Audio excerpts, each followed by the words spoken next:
I had an experience with my dad one time where I was coming from Washington, from Seattle home to Pennsylvania Hmm. on the farm.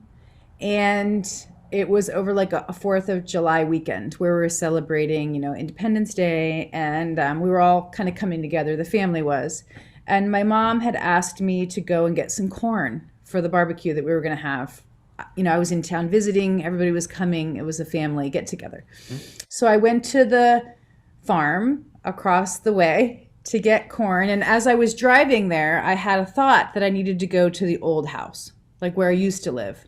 Where I was visiting on the farm is not where I grew up, in the house I grew up. And so it was like a flash in my mind and also like an intuitive feeling to go there. But I didn't know why. So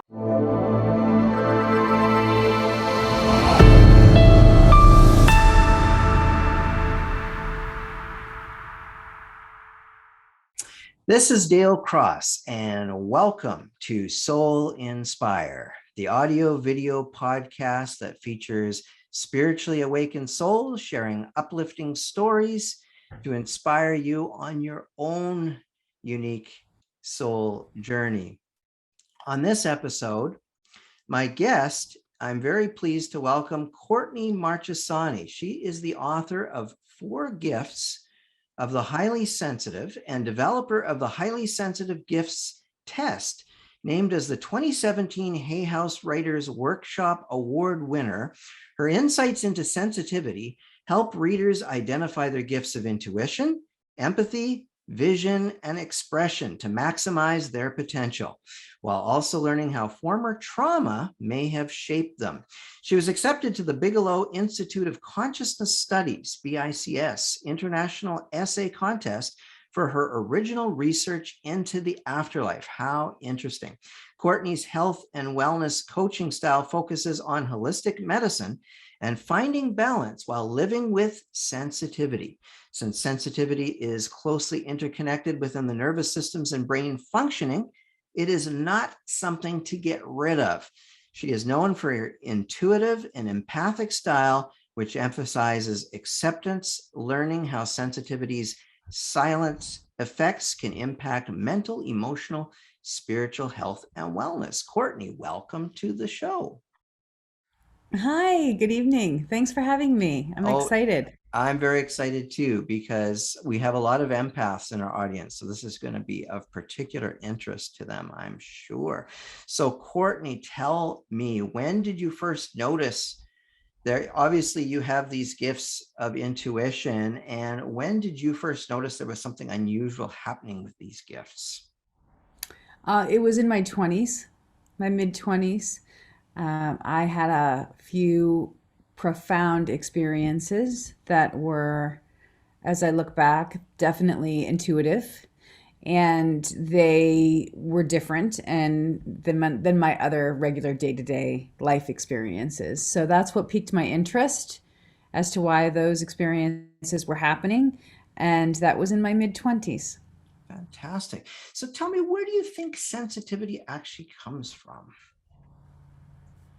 Well, I think I go into this in quite a bit of detail in the book, but I think that, well, the research showed that there are some individuals that are sensitive that have troubling childhoods. And then there's other individuals who have sensitivity and they don't have troubling childhoods. I mean, that's what they found in the original data set with Dr. Aaron's work with the highly sensitive person scale. So I thought that was interesting. But in terms of my own work and the book Four Gifts, I go into that traumatic experience and why I believe some individuals who display um, these gifts of sensitivity have them. And I think a lot of it comes from early childhood experiences that are sometimes adverse. Gotcha, gotcha. So how do you separate these experiences between, say, coincidence, synchronicity, or self-fulfilling prophecy? I'm kind of curious about that.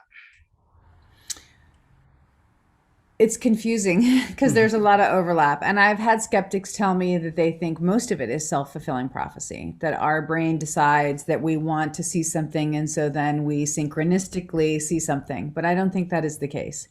I think that sensitivity is a spectrum. And so you see individuals who are farther out on that spectrum, who I would call hypersensitive. Hmm. Hypersensitive is not a very well known term, but I do believe if I were to do a prediction, I think it's going to become more prevalent and more well known here in the next 5 to 10 years through research. But essentially, what hypersensitivity is and how it connects is that these individuals are pretty far out on the spectrum of sensitivity, or they have peaked perception more often, or they have a more immersive sensory experience, which brings synchronicities to them more frequently or more often. Now, we could go further, but that's how I delineate. I don't believe that synchronistic events are a self-fulfilling prophecy. I think synchronistic events stand on their own, and I think they're a product of sensitivity. Very, very interesting. So your book is about the four gifts. So can you describe the four gifts for us? The four gifts are intuition, empathy, vision, and expression. And these are patterns that I saw in interacting and talking with people who are sensitive. They kind of emerge, and then these patterns are consistent. Mm-hmm. And so intuition is a good place to start. It's where I start in the book, and it's kind of where I started on my own journey. So Mm-hmm. intuitives are individuals who are able to get lightning fast answers without Wow. using a logical thought process. So it's Wow. an intuitive thought process. So it goes beyond intellectualism, rationality, and logic. And I conceive of it as these individuals have a very finely tuned awareness of their unconscious and their conscious mind. And Mm-hmm. so they can go into their storehouse of information and perceive that information in lightning fast. But it goes beyond that. It's not just the balance between the unconscious and the conscious mind. It goes into many levels of perception, and even when developed, really touches into the spiritual, like you kind of were talking about, is the spiritual nature of sensitivity. And so these individuals are very, very attuned into their self-awareness. Mm-hmm. They're able to detect patterns, connections, interconnections in their environment. Sometimes they're also really adept at reading microfacial expressions, body language, and they use that information to discern answers and detect more information from their environment. That is So that's yeah, it is. It fascinating. is fascinating. It's a very real ability. Empaths are different. I get a lot of questions about the difference between intuition and Mhm. empathy, and they're different modes of processing sensory awareness. And so empaths are the feelers. They literally feel the feelings and emotions of others in their own mind and body. And so it's a profound ability because empaths can really detect other people's hidden motivations, their passions. They feel emotional undercurrents in the environments they're in. They connect deeply with nature, and there's different types of empaths, as I explained in the book. Mm-hmm. People who Wow. have empathy can display different types of it. So there's compassionate empathy, there's spiritual empathy, there's just so many different types of empathy. So I go into that and I explain how when empaths really develop their empathy gift, it can show up in a certain way that they can apply in their life. That, Then next is the expressives. Expressives, when I did all the research on sensitivity, there was a specific subtype or a subfactor of sensitivity called the aesthetic sensitivity.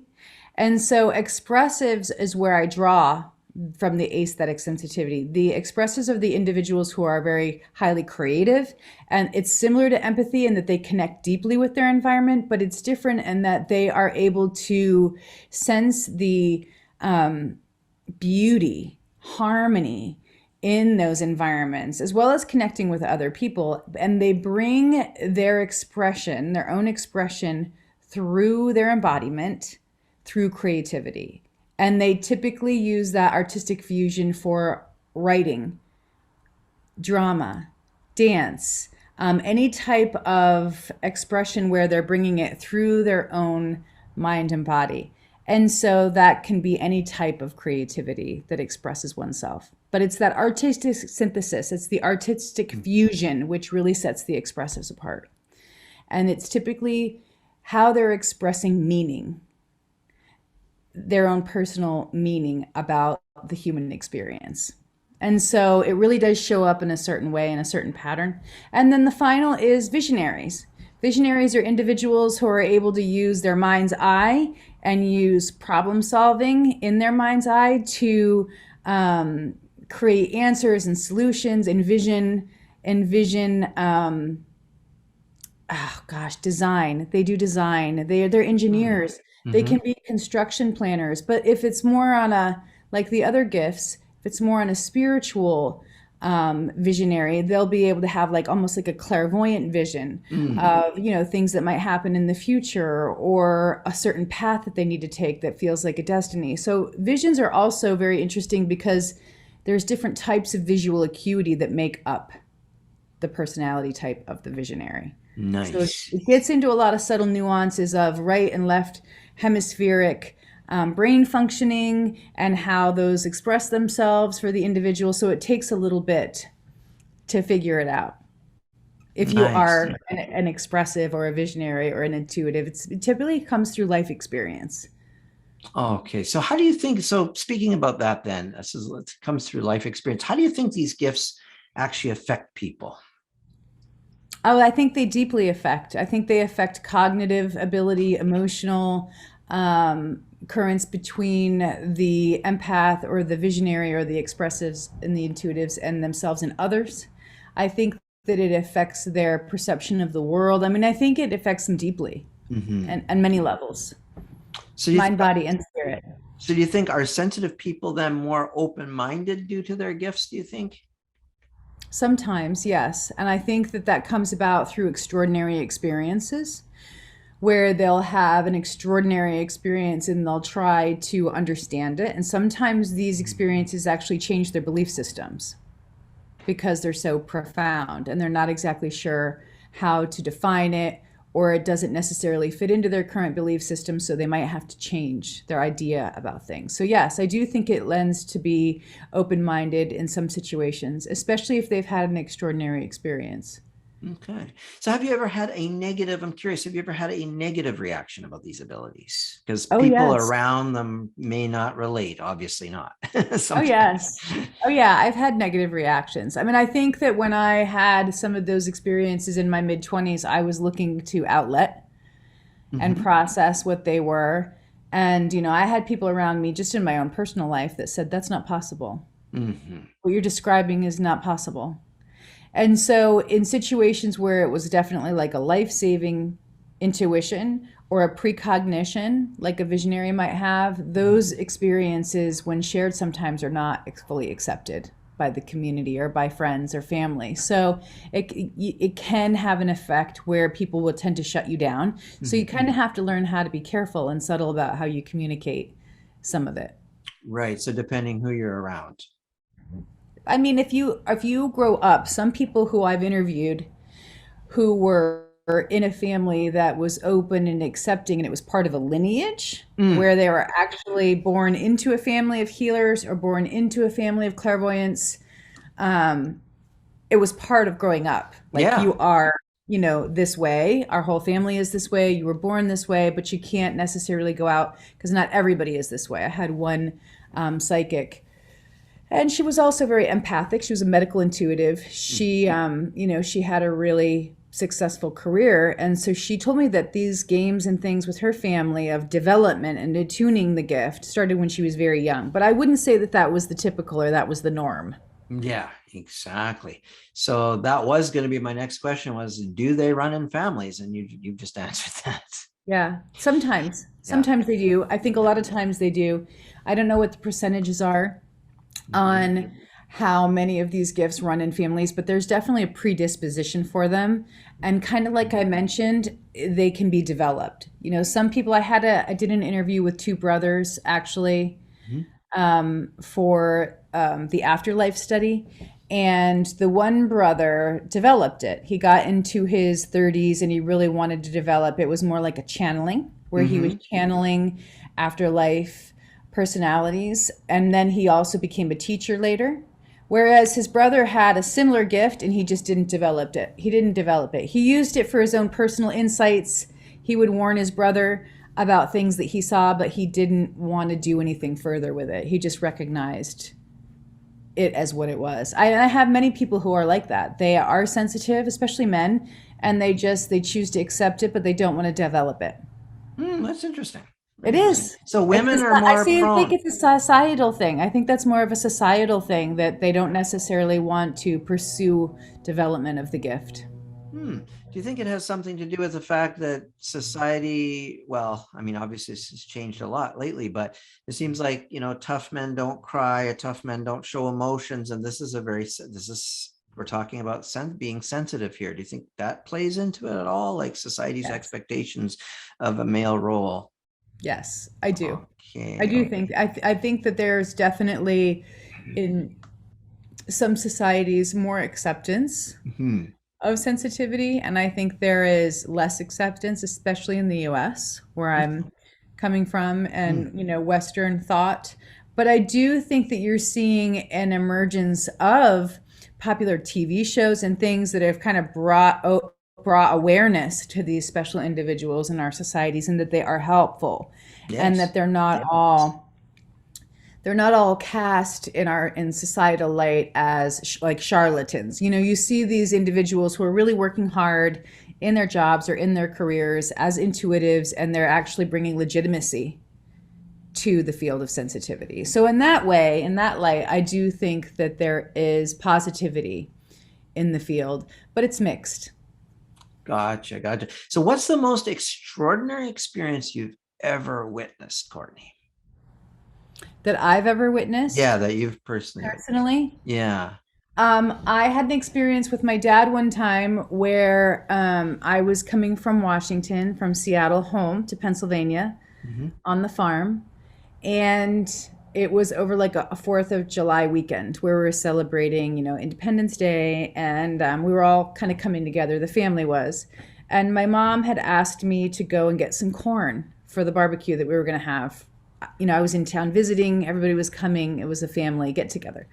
So I went to the farm across the way to get corn. And as I was driving there, I had a thought that I needed to go to the old house, like where I used to live. Where I was visiting on the farm is not where I grew up, in the house I grew up. And so it was like a flash in my mind, and also like an intuitive feeling to go there. But I didn't know why. So I just kind of shelved it, and I went to go get the corn. And when I showed up, they only had like 6 ears, so I needed to get like like a dozen or a Hmm. baker's dozen of corn. So they said, we're going to go pick the corn, come back later. So I went home. I delivered the corn to my mom, and she was like, well, you need to go back, right? And get the rest of the corn. I said, yes, yes, I'm going to go back. They're going to pick it. Hmm. And I went to go back, and my dad said, I'll come with you. I said, all right. So he jumped in the truck with me. And the first thing that he said was, we need to go to the old house. So I thought, how odd. And I looked at him and I said, that's so weird, because I was thinking about going to the old house too. And he's like, yeah, and we need to go right away. Oh. So I'm like, okay. And I had already had another experience happen where I prevented a fire in a Wow. building in Oh. Seattle, kind of like probably like 6 months before this. And so I had already had a profound experience where I knew to kind of pay attention to signs and physical feelings. Mhm. Anyway, so my dad and I drive to the old house, and we showed up, and no one's been living there. Our house had been abandoned. My parents built a new house, and they were living there, and there was no need to really go back to the old house. Anyway, we go in, and I hear water running, and a pipe had busted off underneath the sink, and there was water. And everything was supposed to be shut off, the electricity to the house, Mm. everything. Hmm. And so the fact that we go downstairs into the basement, my dad and I, and there's 3 feet of water in the basement Whoa. of the old house. And my dad goes to like step in the water because he sees underneath the water a pump is pumping, which there's no electricity. It's totally bizarre. That is And this weird. is 100% true story. So he Mhm. goes to step in water where there's actually electricity like running underneath it somehow. Whoa. And I say to him, don't step, don't like stop. And so he stops, he kind of Mhm. backs up out of it. And we talk about what to do to get the water shut off, Mhm. which we did. We went down to my grandfather's garage. He got a PVC pipe, put on his waders, shut the pump off. And then after we're out of this whole ordeal, he's sitting on the stoop of the old house. And I look at him and I say, have you ever had anything happen like this that you couldn't explain? Like we knew to come to the right place, there's obviously this emergency. And he said, yeah, all the time. Mhm. And so that's one of the most profound things that I've ever seen. First of all, the strangeness of the water running. Second of all, how he and I telepathically knew to go there. And then third, how it was all revealed that it was an emergency situation. So that's definitely one of the most strange. And I don't tell that story very often. Mhm. My dad has since passed away. He never talked about it. Mhm. Um, he just said these kind of things happen all the time. Wow. He had accepted it, but I obviously knew after that point, whatever it was genetic. And I looked at Mhm. it as a telepathic ability. Um, Either he was communicating to me that he was worried about going to the old house, and I picked it up when I was driving. Sometimes families have that, where there's almost a telepathic communication between parents and children or siblings. Mhm. I've seen that. And so I kind of categorize what my dad and I experienced that day as a telepathic link, but I can't explain how he would have known to go to the old house. He hadn't been Right. there. So I there's some things that are just mysterious that you Yeah. can't explain. Yeah. But how cool. That's what makes life so interesting, right? I would want to talk to him about it. Like every time I would go home, I would like want to talk to him about it, but I got the sense that he didn't. Mm-hmm. So I tried to be respectful of that. But yeah, those kind of Oh, things are oh, unexplainable. you froze. You froze for a second here. So I'm just letting you know if you want to. Can you see me? Am I moving or no? No, you're frozen. Okay. Yeah. How about now? Can you hear me? Yeah, I can hear you fine. Yeah. All right, well, let's just wait a second and maybe I'll catch up. Sure, But sure, what I sure. was saying was there's sometimes things that are unexplainable and you can try to figure it out, but you have to be okay with not being able to figure it out. Got you. Gotcha. Okay, I think it's coming back now. There you are. Okay, perfect. Okay, so here's an interesting question for you. Why do you think some people have more intuition than others?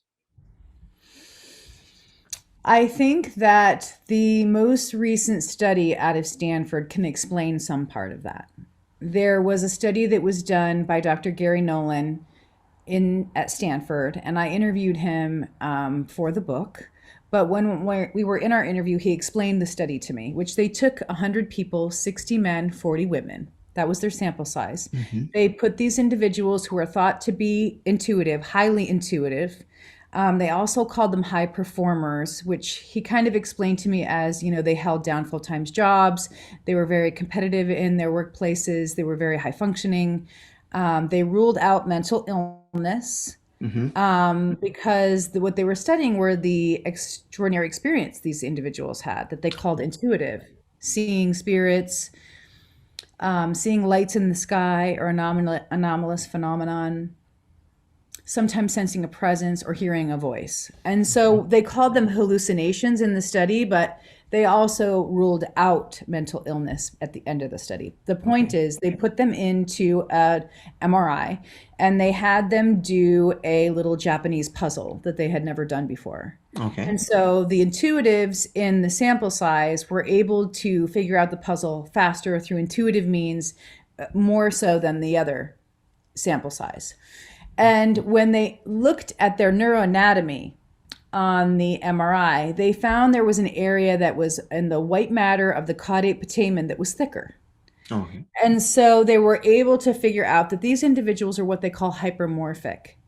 So they have hypomorphic genes, which means that these genes, hereditary genes, so they get passed down in the family, have thickened area in the caudate putamen. What that means is that that area of intuitive processes in the brain works more than others. And so for some intuitives, they have more thickened white matter in their caudate putamen. It's very physiological. Okay. Now, the researchers didn't know why this area was thickened in their sample size, Mhm. and they're going to keep studying it. But physiologically, they're different. Intuitives are actually different than other people. Okay. So there's one part of it. But then why do some people have more? Well, the white thickened matter can explain some of that, but then intuitives learn how to develop it. Right. They develop the ability. And so when I was talking to Dr. Nolan about this, I was basically saying, well, can you develop it? He said, yeah, you can develop it, but you can't develop what's not there. Ah, okay. So individuals who are intuitive likely have thick and white matter in their caudate putamen. That's one part of it. Maybe. Okay.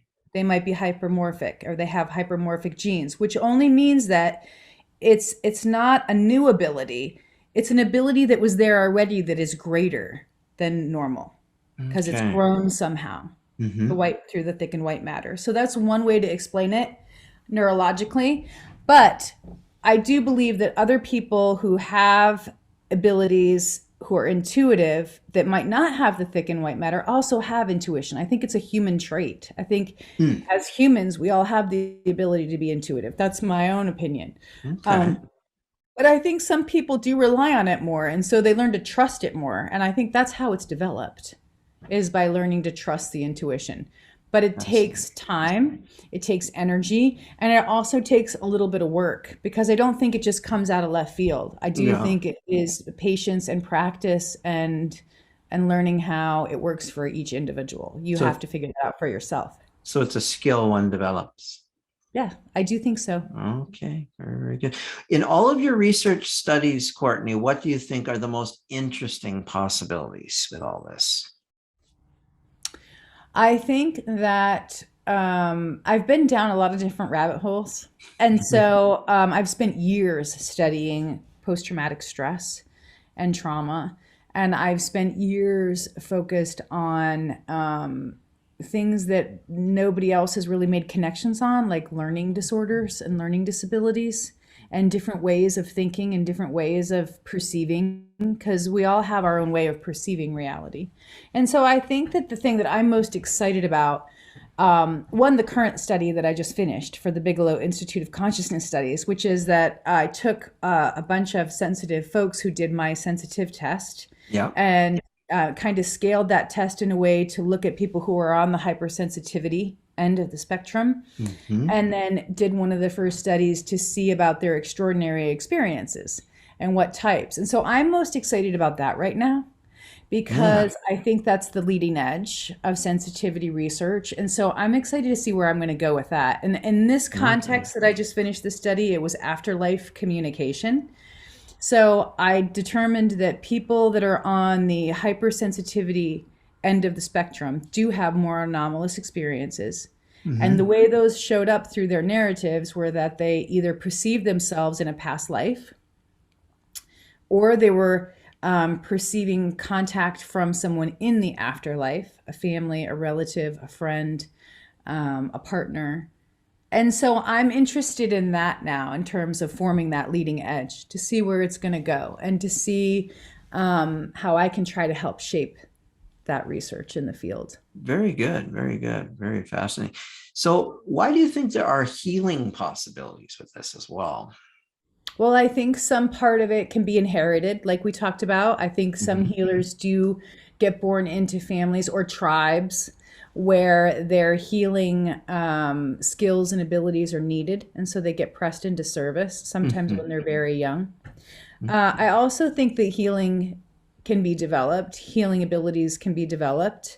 It could be a dormant ability, but then that also gets awakened. And so sometimes you'll see an actual spiritual crisis with a healer Hmm.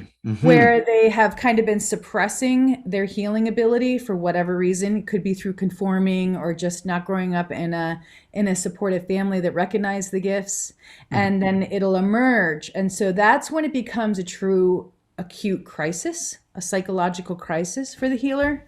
And I also think, especially in the West or in the US, we're doing a disservice to these talented healers because they sometimes are identified and they're labeled mentally ill. Hmm. And that might not be the case. They might just be a very talented, gifted healer that's being misdiagnosed. And so I Yeah. do think that healing abilities come about because it's inherent, it's an innate or inborn gift. Okay. So, do you think intuition is more of an instinct then? I think if you're talking about humanity, yes, I do think we Mm, all have intuition as a instinct. It's closely linked with things like creativity, curiosity. Intuition is kind of in that same ball of wax there, right? That we all mhm, inherit through our birth as humans. But then mhm. there is an extreme with intuition that I do think is different. It's farther out on that spectrum that I'm talking about of sensitivity that seems to be a magnitude greater than what we inherit. Right. So why do you think some people display more empathy than others? Hmm. Well, I definitely have opinions about it. And once again, I think empathy is similar to intuition, where it's a innate, inborn human trait is to have empathy. I mean, that's how we evolved, Hmm. growing up in community, evolving in community, relating and being relative to other humans to survive. Hmm. So we had to have empathy, just like we had to have intuition as kind of like a survival mechanism or a survival instinct. But I think once again, when you start to talk about these empaths who are quite far out on the spectrum, you start to see these magnificent abilities where their empathy is almost like a telepathic connection with their partner, their loved ones, their children. And so, in that way, I think that it's just like a great basketball player, right? Who has an inborn talent but then develops that from a young age. So I believe that some empaths are actually born into families where their parents are not emotionally available to them. Mm-hmm. This is how I depart a little bit from some of the general theory that's out there on empathy. I'm talking about a specific group of empaths that are highly sensitive. Sometimes there's overlapping types of sensory issues related with it, but for this conversation, it's important to delineate what I'm talking about. Some empaths may be born into families where they are not necessarily having a parent attuned to them regularly, attentionally, mindfully, emotionally. And so that kind of goes into attachment. And so if there's a lack of attachment, I think that this is sometimes where the deep empathy is born in a Mm-hmm. child, because I think that they are looking to attune to their parent and they're not there for whatever reason. The parent could be medically compromised, mentally compromised.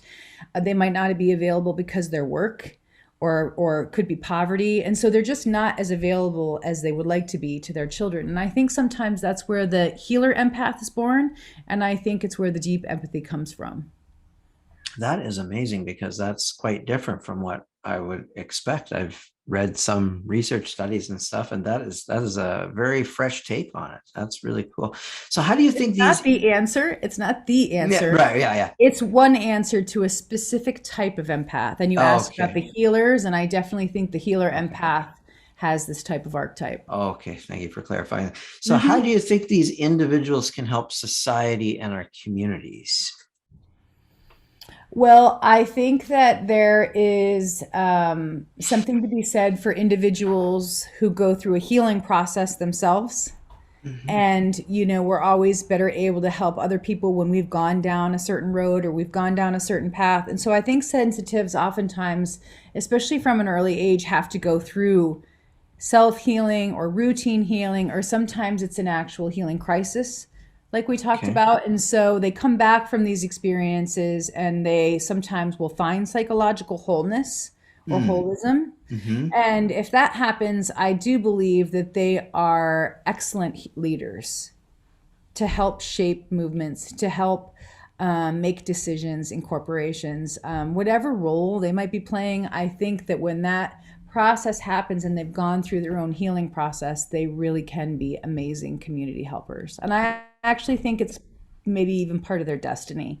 It seems to Nice. be that sensitive individuals who have gone through these types of, especially traumatic experiences, and have found healing, that they can provide great insight. Wow, yeah, absolutely. So what do you think of the educational system and how they educate sensitive children? I think it's a missing link.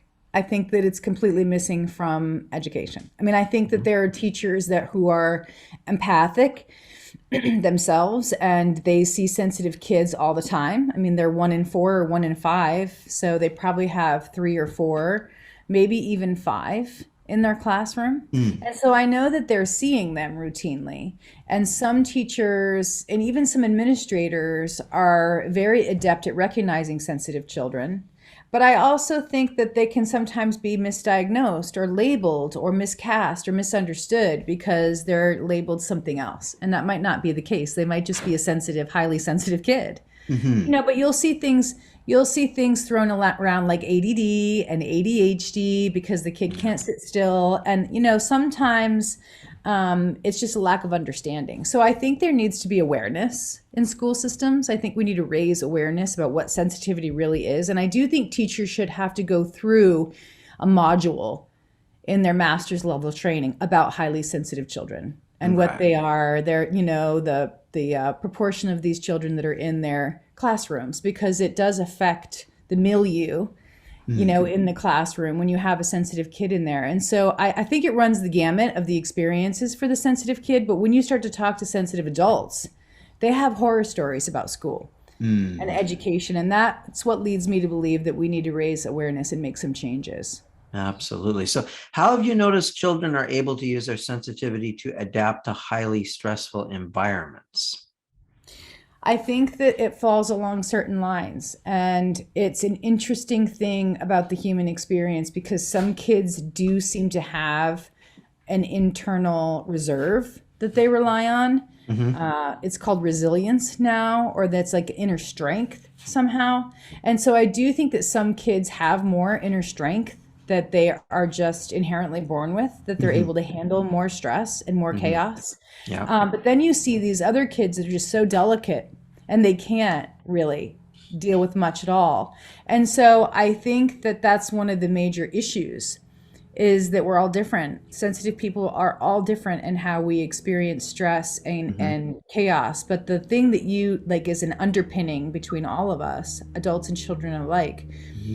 is that we feel the intensity of the world in us, within us. Okay. And so with children, they really don't have a lot of coping mechanisms, unless they're Yeah. taught or built in through their experience. And so I've seen everything, in terms of kids who are able to handle it or not, Mm. and so it's really a matter of parents taking responsibility for their kids' experience and trying to advocate for them with Right. the school system, with the teacher, with the administration. Just a quick heads up, a little bit of a freeze again, but we were able to hear everything you said. So that's the most important part. But if you Okay. want to turn it off and on again, it's probably just an internet connection. Can you see me okay? Yeah, I can. Okay, so everything's good. So yeah, maybe just turn it on and turn it off again like you did before, or let it come back. There we go. Probably come back soon. So that's okay. So I am very curious to hear more about the how do you think their sensitivity helps them in, say, their jobs, their family, their lives? I think that sensitivity is a great asset. I mean, I think a lot of times we hear about the negative part of it Hmm. and how it disrupts our life because we feel intense experiences more often than Yeah. otherwise, Yes. other sensors who are not as sensitive. And so the positive aspect is that the gifts really do blend in different ways. Sometimes they overlap. So you'll Hmm. see an intuitive empath, you'll see an intuitive visionary. Sometimes you'll see somebody with all 4 of the gifts who are really far out on that hypersensitivity scale. Hmm. And so these individuals are remarkable. I mean, they're able to discern and detect the feelings of other people. They're able to, like I kind of shared, it's almost like a telepathic connection where they Yeah. can, especially with the expressives, express what it is like to be in an environment and feel all the beauty that you're surrounded by. And so those types of communicators are always going to be helpful, right? Who can Yes. convey this depth, the meaning, what it means to be human, having a human experience. They also can use their sensitivity and their gifts to relate to other people in seamless ways. If you have a sensitive person who's an empath and also an expressive, this is just an example, somebody who's an empathic expressive, and they're in a relationship with someone else, they're always going to be able to feel the other person's feelings. And if they're with somebody who's not a verbal processor, but they will be able to verbalize the other person's feelings. And so Mhm. that mirror between two partners is a magnificent synergy, because you That have sounds one person who is not able to really verbalize or communicate their feelings, but the empath can, and the empath absolutely. does. And so you'll see this remarkable cohesion between a partnership, and whether that's a personal intimate relationship or even in a corporate setting, the empath expressive is always an asset in that situation. And so it reveals itself in subtle ways, but once you start to tune into your sensitivity and see how it really works for you like that, you recognize that you're doing it all the time. But that's the thing, sensitives don't necessarily recognize their gifts because Right. they've just lived that way their whole life. Another good example is for forecasting. So, visionaries will be able to forecast predictions, or they'll be able to see through their mind's eye the way that something is going to move in a system, because they're systems thinkers. So they're looking at multiple types of systems at the same time and kind of integrating things. So they'll be able to project in business or in movements what's going to happen. And not only that, if they're Mhm. an intuitive visionary, they'll be able to get an answer or a solution that's needed for a problem Right. almost before it's uncovered. They uncover it. So it's in many ways like this. It's kind of subtle, and you have to go into those examples. But it's many different types of ways, and it depends on the gift and it depends on the sensitivity. Gotcha. So, what do you hope to achieve with Because this is a fantastic book, Four Gifts of the Highly Sensitive. What do you hope to achieve with it? Everything we've just talked about. I mean, our conversation, bringing to light the fact that these people really do exist. Hmm. They're real. They live in your communities, and they're helping already in their communities and trying to make change and do good work, or even just healing, doing their own self healing. It's an Yeah. asset for our world. I think that the book was an advocacy effort, not Hmm. only because I wanted to advocate for community awareness that these individual gifts are out there and people have them, but for the individual, for the reader. Hmm. Because when I went to search for a book to help me understand my own experiences, because I was seeking to understand, I really didn't find much. So this book was the one that I would have liked to find when I was 20 years old. So I'm writing it for young and old reader alike, wherever Okay. you are in your journey, so that you can see, validate, and be validated in your experience. I think that's Fantastic. what I hope to achieve with the book. Fantastic. Courtney, it's been a real pleasure having you on this podcast. And I just want to let you have a chance before we end to let everybody know how they can pick up this amazing book. And if you've got a website, and of course, we're also going to put your website link underneath your picture there, or Sure. your screen. But yeah, tell us, how can people pick up this great book, Four Gifts of the Highly Sensitive?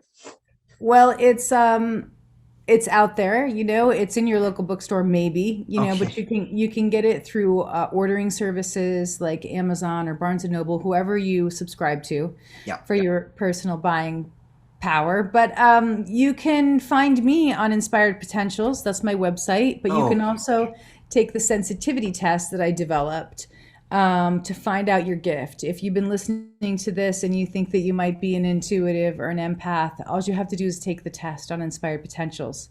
And I'll send you a nice email and I'll break down the gift and what it is. And I always encourage people to contact me through the website too if they have any questions about their gifts. And I do get a lot of questions. So I Okay. make myself available. Excellent. So she's easy to get a hold of. That's great. And it's .com?